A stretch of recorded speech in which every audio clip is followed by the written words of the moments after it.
He is miracle food. It's the best for detoxing, cleansing, healing, removing inflammation, and boosting your immune system. It's suitable for all ages, and it helped me out tremendously during pregnancy. Allergen-free, gluten-free, 100% organic, all-natural, and vegan. Talkfordoctor.org, 818-429-1675. Current hip hop. How do you like the way that hip hop has evolved, in particular with the women in hip hop? What is your message to the people about that? Well, it's pretty interesting because a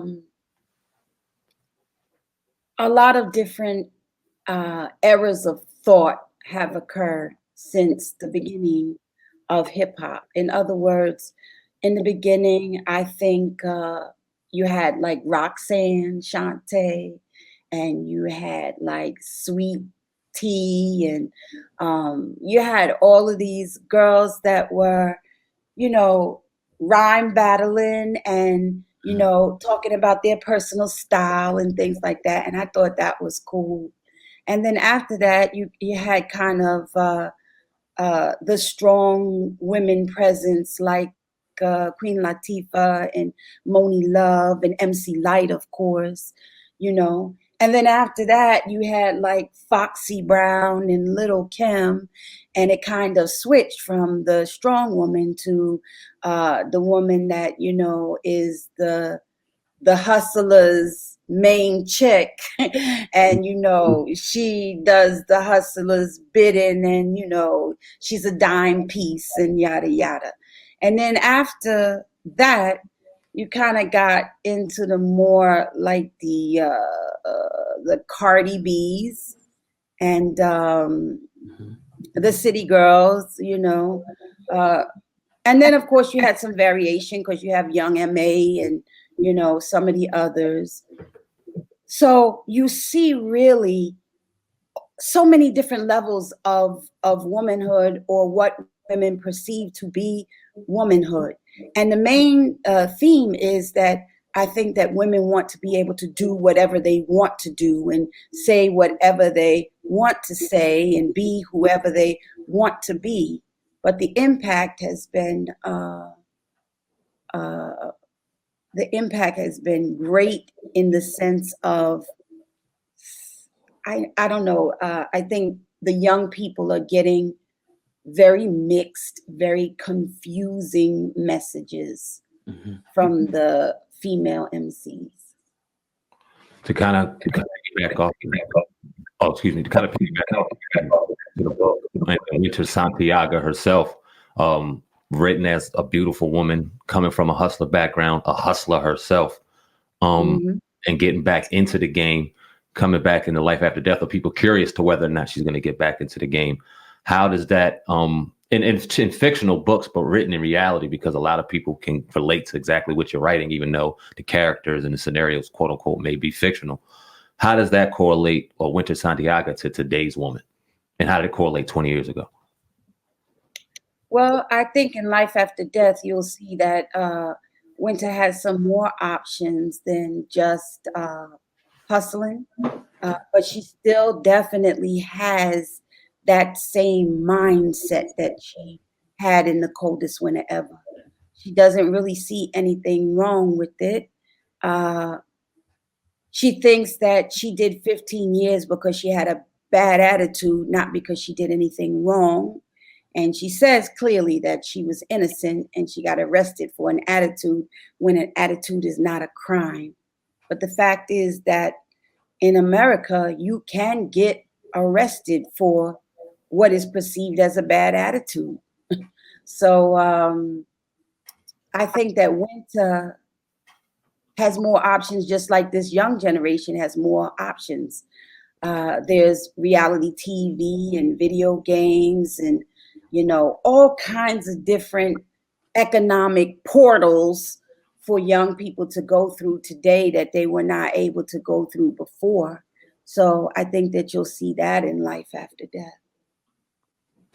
Do you think that that hip hop, we were talking about how the woman and the men kind of evolved, but you particularly talking about the woman. Do you think there's any benefit, to our children, our seeds, listening to that type of music? Because like you have some people, it's not always like the Meg Thee Stallions and the Cardi. You got other artists, who present a different message. So do you think the negative side of that is at all beneficial?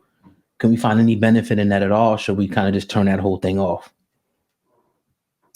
Well, I'm not controlling enough to tell people what to turn off or what to turn on. But I always like to give a message through all of the art that I do, that your life matters and your soul matters and your choices matter and your actions matter. And I always feel bad if I see, women who think that all they are is a sexual entity and nothing else. And even from when I was 21, I believe that the definition of a woman is to have 360 degrees of power, to be multidimensional. So your sexuality, of course, is part of it because that's nature. But there's so many other levels to your womanhood. So I'm always going to appreciate the artists that accentuate and make it clear to young people that there are so many other dimensions to your womanhood and your manhood that you need to strive for than that one dimension of just being a sexual entity or somebody who embraces just violence and confusion. I'm curious to know your insight or your perspective on hip hop in general and male hip hop. You coming from a historical group, a legendary group in Public Enemy, and then to kind of see the evolution of where hip hop went from there to gangster rap to what we have today, to the dance rap to now what we have, but also what seems like a recent rash of violence. I know it's nothing new, but we're able to see it in front of us now with the cell phone. What do you think about hip hop and how it's affecting the Black male? Or what's your perspective on hip hop when coming to the Black male? Are you talking about from the beginning of hip hop, or are you talking about now? Okay, walk us through the time from Public Enemy to now. I'm interested to hear that. Well, I love hip hop. I always loved hip hop because I thought it was a forum, and the only place that you could hear the thoughts, the ideas, and the fantasy of other young Black men and women. I was closest to Public Enemy. At the same time, I appreciated other people's and other groups and other artists' storytelling, even if their storytelling wasn't the same or didn't have a political emphasis or anything like that. So back in the day, I liked Rakim, of course, and Big Daddy Kane, of course, and Dougie Fresh, of course, and all of the MCs. I just loved the storytelling. Slick Rick, the storytelling I thought was phenomenal. And then the flow, just the way you put the words together. And then also MC Light, Latifah. So yeah, I liked it all. As it moved on, because time brings change, and it was more like the Foxy Brown, the Little Kims.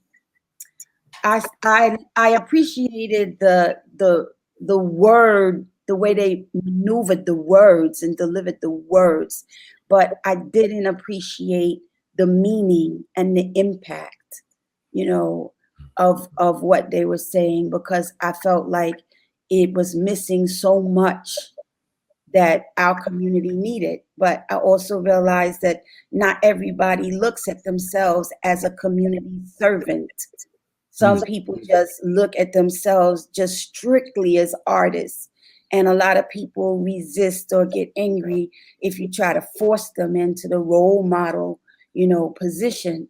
So I try to, with hip hop, listen to the storytelling, the wonderfulness of the storytelling, and not, try to make everybody do what Chuck D did, or what I did, or say the things that we say, and be the things that we represent. for me to this day, Chuck D is the dopest MC, hands down, because he had the voice, the flow, the intelligence, the beats of the Bomb Squad, and the creativity of a top tier artist, and he had it all blended into one group. I thought that was phenomenal. So even though other people told stories really well and had a huge impact on hip hop, they didn't cover as many dimensions as Chuck D covered, and that's why for me he's the #1 MC.